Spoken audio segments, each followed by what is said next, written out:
Okay, today we're going to be on page Word 6 out of the textbook. This video is going to be just a little bit different than the other ones that you've watched before because unlike the other ones, you're going to actually be completing the same task that I am doing during this video. Some recommendations I may have for you on here is either one, after each step, I'll take a brief pause and you can pause the video and complete the step. Once you complete your step, come back to it. To the video and watch the next step.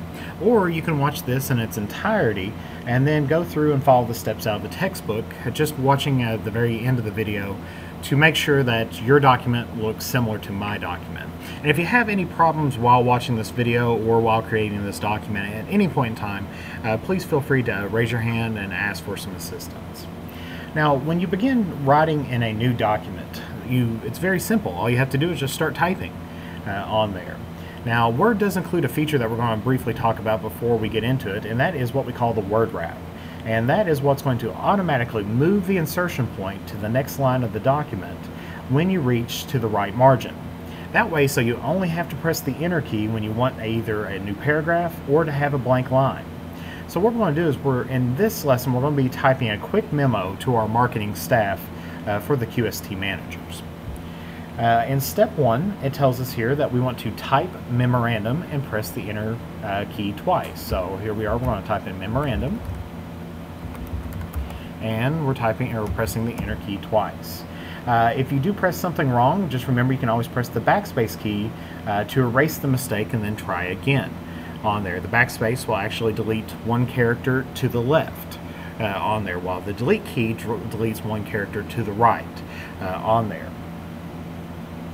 Step 2 is actually going to say that we need to type in the word to, capital T, capital O, colon, and press the tab key twice on there. And whenever you press the tab key, that's moving the insertion point several spaces to the right on there. And this way you can align, in this case, text in our memo, or you can actually indent the first line of a paragraph.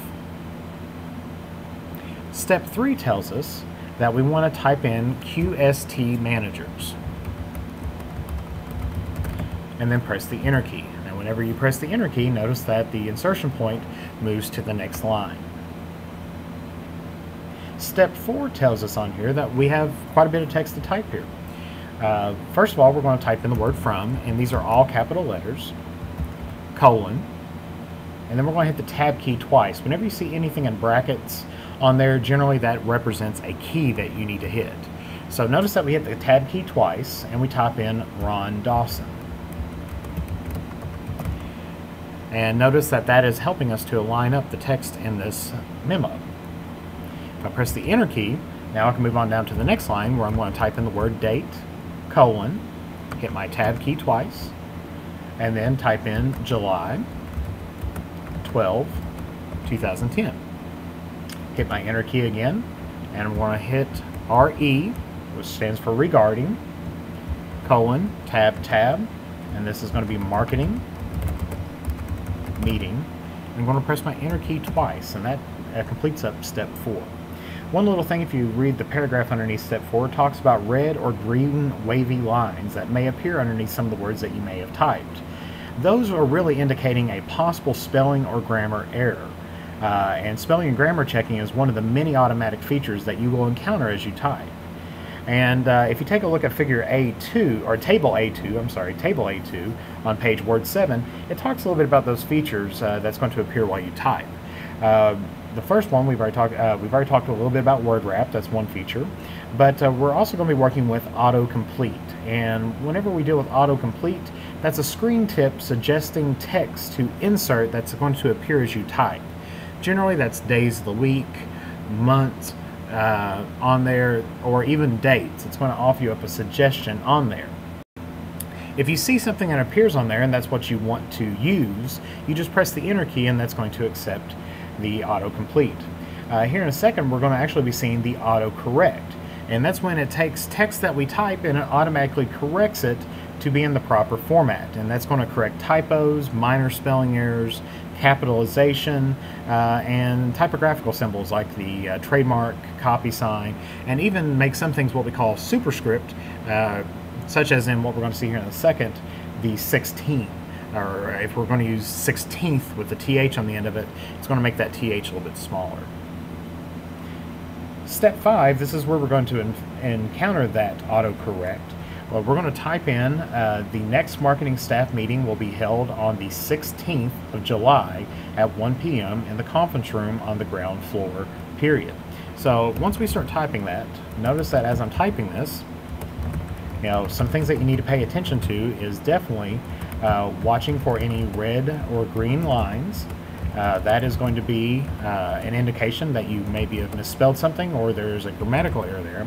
But watch this right here. If I get to 16 and I type in TH, when I hit the space key, notice that the TH gets to be small. If I move my mouse pointer over here, there's a little blue line here that tells me that there are some autocorrect options. If I don't want it to do this, I can easily just click on this autocorrect options button that's here and undo the superscript. Otherwise, I can even say stop the automatically correcting this superscript on there, or I can actually make some other changes on there. But we're going to leave this one. We actually want to keep it that way. And we're going to finish typing out the sentence that it's asked us to type, where it says of July at 1 p.m. in the conference room on the ground floor. And this is definitely where your keyboarding skills will come into a major factor at, because the faster you type, the quicker you're going to get these documents complete. Then the last step on there is to press the space bar. Step 6 on there, we're going to continue typing, and we have another, we're going to have the remaining part of this paragraph on here, where we're going to type out, heading the agenda will be the launch of our new My Chow Mountain Tribal Trek. And it continues on out of there. So I'm going to type this through there. You can watch this, or you can pause the video at this time period on there and type this as you would. This is going to say heading the agenda will be the launch of our new My Chow. Now notice Chow is noticed as misspelled. However, that is a correct spelling of this. So the autocorrect feature does not, or the auto correct or spelling grammar isn't always perfect, and you'll have to double check, take a look at that and double check it to make sure that everything is going okay. And this says Mountain Tribal Trek, a 10-day walking and rafting tour of the sultry rivers, hidden villages, and misty forest of northern Vietnam, scheduled for February 2012. And like I said before, this is indicating that it could be a possibly misspelled word, but that is correctly spelled on there. So we're just going to ignore that at this time period. Step 7 now tells us that we're going to press the enter key, and this is going to give us a new paragraph, and you'll probably notice that Word is going to add more space between the paragraphs than what it does between the individual lines. Notice that there is a little bit more area there. If you don't want it to do that, you could easily just click on the no spacing. By default, the normal style, and that's where we have our styles group up here, will do that for you. However, if you didn't want that, you would just click on no spacing. We're going to leave it on the normal style for now. But generally, when you're making your own documents, you probably want to use the no spacing.